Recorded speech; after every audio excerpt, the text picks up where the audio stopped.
श्री शिवाय नमस्तुभ्यम। हम सबको पता है कि सावन मास की पूर्णिमा तिथि का बहुत ही विशेष सा दिन आ गया है। जितनी भी पूर्णिमा तिथि पूरे साल वर्ष पड़ती हैं उनमें से सबसे पवित्र और सबसे अच्छी पूर्णिमा मानी जाती है श्रावणी पूर्णिमा, है ना। लेकिन पूर्णिमा का व्रत आपको 8 तारीख को रखना है या फिर 9 तारीख को रखना है। साथ ही साथ रक्षाबंधन का ये पावन सा पर्व, भाई बहनों के प्रेम के प्रतीक का पर्व कब मनाना है, इसकी बातें भी इस पूरी वीडियो में करेंगे। बहुत ही ध्यान से वीडियो को देखिएगा जिससे जानकारी आपको अच्छे से समझ में आ पाए, ठीक है ना। देखो स्क्रीन पे क्या दिखाई दे रहा है, आप लोग को चंद्र देवता दिखाई दे रहे होंगे। जब पूर्णिमा का दिन होता है चंद्र देवता अपनी पूरी लालिमा बिखेरते हैं पृथ्वी के ऊपर, आपको पता होगा।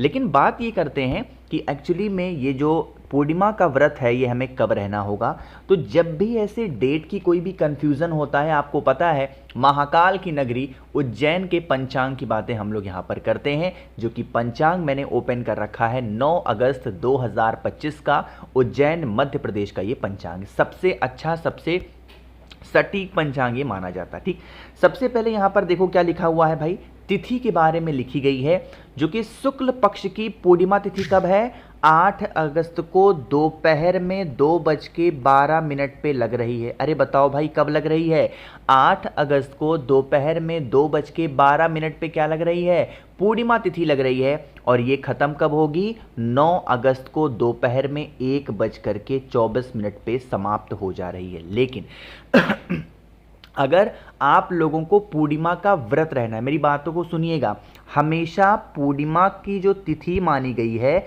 जिस टाइम पे रात का समय होता है ना, वही तिथि मानी जाती है पूर्णिमा का। चीजें क्लियर हो रही है क्या। तो आपको क्या करना है, पूर्णिमा का व्रत आप 8 तारीख को भी रख सकते हो अगर आप रात में चंद्र देवता की पूजन करते हो। मेरी बातों को फिर से सुनिएगा सॉरी, अगर आप चंद्र देवता का पूजन करते हो व्रत के समय पे, तो आपको व्रत कब रहना है, 8 तारीख को। बट अगर आप व्रत सिर्फ ऐसे ही नॉर्मल रहते हो, पूजन वगैरह नहीं करते हो, तो आपको कब रहना है, 9 तारीख को। अब यहां पर सुनिएगा, 9 तारीख को हम इसलिए कह रहे हैं पूर्णिमा तिथि ना, क्योंकि हमारे हिंदू धर्म में, सनातन धर्म में कौन सी तिथि मानी जाती है, हमेशा उदया तिथि मानी गई है। जिस टाइम पे सूर्य देवता उदय होते हैं, जो तिथि उस समय होती है वही माना जाता है। अब 8 तारीख को तो कब, 2:12 पे क्या हो जा रही है, पूर्णिमा लग ही रही है दोपहर के बाद में, है ना। तो इसका मतलब आपको रात की पूर्णिमा अगर देखनी है तो व्रत रहोगे 8 को, और अगर उदया तिथि के हिसाब से माना जाएगा तो व्रत कब रहेंगे, 9 तारीख को रहेंगे। इतनी बातें क्लियर हैं क्या। चलो अब यहां पर हमने पूर्णिमा के डेट की तो बातें कर ली हैं कि एक्चुअली में व्रत वगैरह कब रहना है। अब जो सबसे बड़ा सवाल होता है कि भैया रक्षाबंधन हमें कब मनाना है। देखो रात में कभी भी रक्षाबंधन का पर्व नहीं मनाया जाता, इस चीज का ध्यान रखना है। तो 8 तारीख को तो पूर्णिमा रात में लग रही है, तो इसीलिए उदया तिथि के हिसाब से हम सभी को रक्षाबंधन का पावन सा पर्व कब मनाना है, 9 तारीख को मनाना है। और एक चीज का और ध्यान रखिएगा, जो शुभ मुहूर्त की हम बात करते हैं, 9 तारीख को सुबह मॉर्निंग में 5:30 बजे से लेकर के और अप्रॉक्स दोपहर के 1:30 बजे तक आपको राखी का पावन पर्व देखने को मिलेगा। शुभ मुहूर्त यही है। बहुत सारे ऐसे वीडियोस देखे मैंने जिसमें बताया जा रहा है कि दोपहर में 2 बजे के बाद रक्षाबंधन है, जो कि गलत पूरी तरीके से है। 2 बजे के बाद तो भद्रा शुरू हो जाएगी, इसलिए इस चीज का भी ध्यान रखेंगे। आगे बढ़ते हैं। अब इस पूर्णिमा तिथि पे हम लोग कुछ ऐसे उपाय की बातें भी करेंगे जो कि आप सभी को ज़रूर करना चाहिए। स्क्रीन पे आप लोग को चावल का एक दाना दिखाई दे रहा है, जो कि मैंने आप लोग को ये उपाय जब कभी भी पूर्णिमा तिथि आई है मैंने बताया ज़रूर है ना। क्या करना है, जैसे मान लेते हैं कि आपके घर में कोई भी ऐसा सदस्य है, कोई भी ऐसा व्यक्ति है जो बहुत ज़्यादा क्या रहता है, बीमार रहता है। आप उसका इलाज करा रहे हो, आप उसकी दवा करा रहे हो, बट आपको कोई लाभ नहीं मिल पा रहा, आपको उससे कोई फ़ायदा नहीं मिल पा रहा है। चावल के 7 दाने ले लो, जो कहीं से खंडित ना हो, टूटे ना हो, इस चीज़ का ध्यान रखना है ना। अब क्या करना, एक तांबे का लोटा ले लो, जल भर लो, और जल भरने से पहले कहाँ पे जाना है, भोले शंकर के शिवलिंग के पास नहीं जाना। कहाँ पर जाना है, जिस स्थान से आपके घर में चंद्र देवता के दर्शन हो रहे हो। दोबारा बोल रहा हूँ आपके घर के अंदर से, या आपको अगर अपने घर के छत पे जाना है, वहां से चंद्र देवता के दर्शन आपको जब कभी भी हो रहे हो रात में, उस टाइम पे क्या करना है, आपके हाथों में जो चावल का 7 दाना है उसे चंद्र देवता के ऊपर से कितनी बार घुमाना है, 7 बार घुमाना है। और आज के दिन एक नाम हमें बोलना होता है, वो नाम है बालचंद्रेश्वर महादेव। दोबारा बोल रहा हूं, कौन सा नाम, बालचंद्रेश्वर महादेव के नाम से आपको चंद्र देवता के ऊपर से 7 बार अपने हाथों को घुमा देना। घुमाने के बाद में अब आपको तांबे के लोटे में जल को भर करके और कहां पे पहुंचना है, महादेव के शिवलिंग के पास में। जब यहां पर पहुंचोगे तो आपके पास में जो चावल के 7 दाने हैं उन्हें कहां पर रखेंगे, माता अशोक सुंदरी के स्थान पे आपको रखना है। और यहां पर भी रख करके बालचंद्रेश्वर महादेव का स्मरण करना, महादेव के सामने हाथ जोड़ के विनती करना, हे शिव शंभु, हमारे घर में लोग बीमार रहते हैं, लोग परेशान रहते हैं, हमारे घर परिवार की इन समस्याओं को दूर करें, है ना।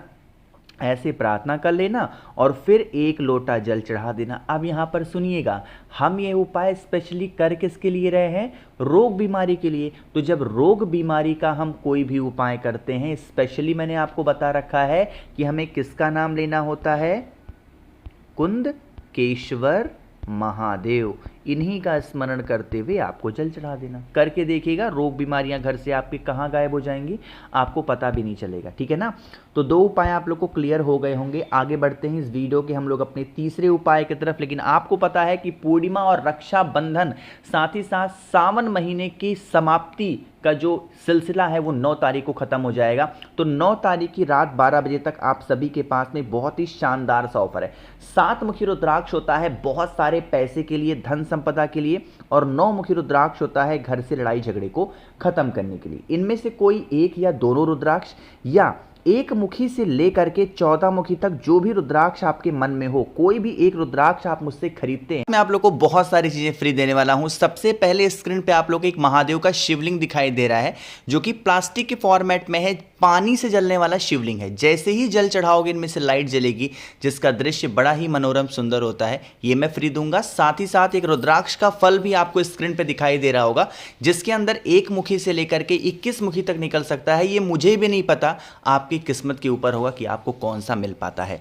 अब इसके साथ कुछ और चीजें भी फ्री हैं, जैसे 5 मुखी रुद्राक्ष, 3 मुखी रुद्राक्ष, रुद्राक्ष की माला बहुत ही अच्छी क्वालिटी की, प्लस 50 ग्राम भस्म।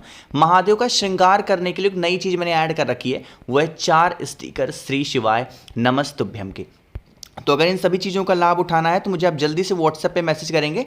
9005643345 मेरा व्हाट्सएप नंबर है। कैश ऑन डिलीवरी की सुविधा मैंने उपलब्ध करा रखी है, तो लेट मत करिए, ऑफर का ज़रूर लाभ उठाएंगे। अभी तक 1500 से ऊपर लोगों ने ऑर्डर किया है, किस चीज़ का इंतजार कर रहे हो, जल्दी से नंबर को नोट करेंगे।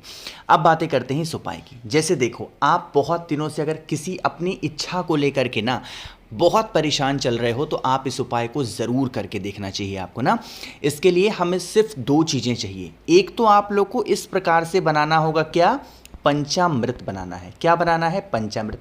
पंचामृत एक्चुअली में होता क्या है, कोई भी 5 चीज़ों को मिला करके जो पूजा पाठ में इस्तेमाल होती है उसे क्या कहते हैं, पंचामृत। और सबसे शुद्ध माना जाता है दूध, दही, घी, मिश्री और शहद के जो मिक्सचर होते हैं उसे पंचामृत बोलते हैं। उसे लीजिएगा। एक बहुत ही प्यारी सी सुंदर सी बेलपत्र लेंगे, तांबे के लोटे में जल भरेंगे और पहुंच जाएंगे सीधा महादेव के शिवलिंग के पास में, ठीक है ना। जो आपके पास में बेलपत्र है, पहले उस बेलपत्र को माता अशोक सुंदरी के स्थान पे, और जो मैंने आप लोग को पंचामृत दिखाया बेलपत्र के बड़े वाले पत्ते पे चढ़ा करके, और फिर उसी पंचामृत को बेलपत्र से निकालेंगे। अलग से पंचामृत नहीं लेना, जो पंचामृत बेलपत्र के बड़े वाले पत्ते पे आपने चढ़ाया था वही पंचामृत निकाल करके महादेव के शिवलिंग के ऊपर लेपन करना। लेपन करते समय ही अपनी मनोकामनाओं को, विशेष को महादेव से कह देना और फिर 1 लोटा जल चढ़ा देना। इससे कितनी भी पुरानी आपके विशेष हो, मनोकामना हो, वो पूरी ज़रूर हो जाती है, ठीक है ना। आगे बढ़ते हैं इस वीडियो के सबसे आखिरी उपाय की तरफ, जो कि हमारा चौथा है। कैसे करना है बताऊंगा। सबसे पहले वीडियो को लाइक कर दीजिए। मेरे जितने भी भाई बहन आवाज़ पहली बार सुन रहे हैं, चैनल को ज़रूर सब्सक्राइब करेंगे। अच्छा, आपने कुछ लोग कह रहे थे कि भैया नंबर आप बार बार क्यों बदलते हैं। एक मैंने अपना अपना पर्सनल नंबर दे दिया था 8299 करके, तो मेरे पास रात रात में फ़ोन आने लगे। इसीलिए फिर मैंने कहा नहीं, अब ऐसे नंबर देना है जो थोड़े से कॉम्प्लिकेटेड हो, है ना। इस उपाय के फायदे पता है क्या है? कष्ट, बहुत ज़्यादा जीवन में विपत्ति आ गई है ना, चुपके से एक बेलपत्र उठा लेना पूर्णिमा तिथि पे। क्या करना है? एक बेलपत्र पूर्णिमा तिथि पे उठाना और फिर लेना थोड़ा सा इत्र और महादेव के शिवलिंग के पास चले जाना। इत्र को पहले महादेव के शिवलिंग के ऊपर लगाना, किसका ध्यान लेके? अवधूतेश्वर महादेव के नाम से इत्र का लेपन करना, और जो भी प्रॉब्लम हो उसे कहते हुए इत्र के ऊपर बेलपत्र को रख करके और फिर जल चढ़ा देना। चाहे वो कितनी भी बड़ी विपत्ति आप पे घर में आती होगी, वो सारी खत्म हो जाएगी, ठीक है ना। तो यहाँ पर भाई मैंने कोशिश की आप सभी को सब कुछ अच्छा बताने की। वीडियो पसंद आई हो तो लाइक करिएगा, कुछ पूछना है नीचे कमेंट सेक्शन में पूछें, और मेरे जितने भी भाई बहन आवाज़ आज मेरी पहली बार सुन रहे हैं, चैनल को ज़रूर सब्सक्राइब करेंगे। श्री शिवाय नमस्तुभ्यम।